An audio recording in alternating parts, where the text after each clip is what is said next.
জামায়াতের আমিরের সফরের সঙ্গে আছেন আমাদের সহকর্মী সোহাগ বিশ্বাস। সবশেষ তথ্য আমরা জানবো তার কাছ থেকে। সোহাগ, ঠিক এই মুহূর্তে জামায়াতের আমিরের গাড়িবহর কোথায় আছে, পরবর্তীতে কোথায় পথসভা বা নির্বাচনী জনসভা হবে, আমাদের বিস্তারিত জানাবেন। কান্দির একটি জনসভা শেষ করে আমরা এখন রওনা দিয়েছি কেরানীগঞ্জের পথে। আমরা কেরানীগঞ্জের খুব কাছাকাছি চলে এসেছি। জামায়াতের আমির ডক্টর শফিকুর রহমান মূলত আজকের দিনের যে কর্মসূচি সেটি শুরু করেছিলেন চৌদ্দগ্রামে জামায়াতের নায়েবে আমির সৈয়দ আবদুল্লাহ মোহাম্মদ তাহেরের যে নির্বাচনী এলাকা, সেই নির্বাচনী এলাকার একটি জনসভার মধ্য দিয়ে আজকের দিনের যে নির্বাচনী জনসভার কার্যক্রম সেটি শুরু করেন।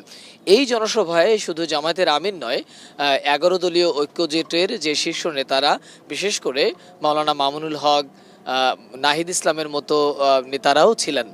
এরপর সেখান থেকে জামায়াতের আমির নিমসার একটি পথসভায় অংশ নিয়ে দাউদকান্দিতে একটি সংক্ষিপ্ত জনসভা করেন। সেই জনসভা শেষে তিনি নারায়ণগঞ্জের পথে যাত্রা শুরু করেন।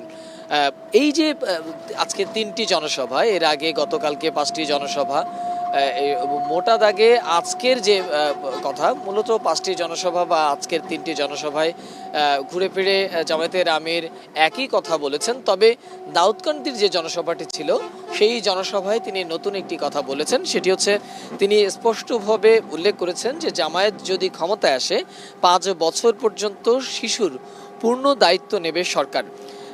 মায়েরা বাচ্চার বয়স 2 বছর হওয়া পর্যন্ত কর্মক্ষেত্রে 5 ঘন্টা কাজ করবেন, বাকি সময়ের খরচ সরকার বহন করবে।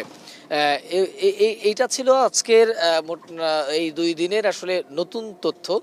এর বাইরে জামায়াতে ইসলামের আমির ডক্টর শফিকুর রহমান যে কথাগুলো বলেছেন সেটি হচ্ছে, তিনি তার সরকার যদি ক্ষমতায় আসেন তাহলে চাঁদাবাজ, দুর্নীতি, এই বিষয়গুলো নির্মূল করবার চেষ্টা করবেন।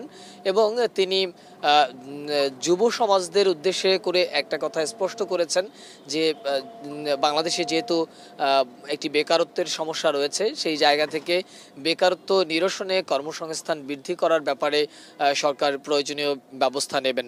এবং জামায়াতের আমির অভিযোগ করেছেন সবগুলো সমাবেশেই যে তাদের যে জামায়াতের যে নারী কর্মীরা, তারা যখন মাঠে দাঁড়িপাল্লার প্রতীক নিয়ে নির্বাচনী প্রচারণা করেন, তখন তার প্রতিপক্ষ সেই নারী কর্মীদেরকে বাধা দেন, নারী কর্মীদের গায়ে হাত তোলেন, নারী কর্মীদেরকে নানাভাবে হেনস্থা করবার চেষ্টা করেন।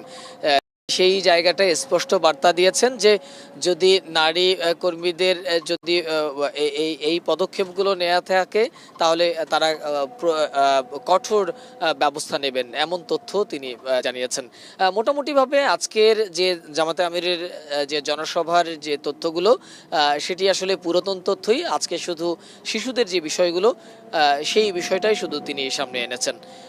এই ছিল আসলে আমার কাছে থাকা জামায়াতে আমিরের আজকের সফরের মোটামুটিভাবে মোটা দাগের যে কথাগুলো, সেটি আপনাকে জানালাম।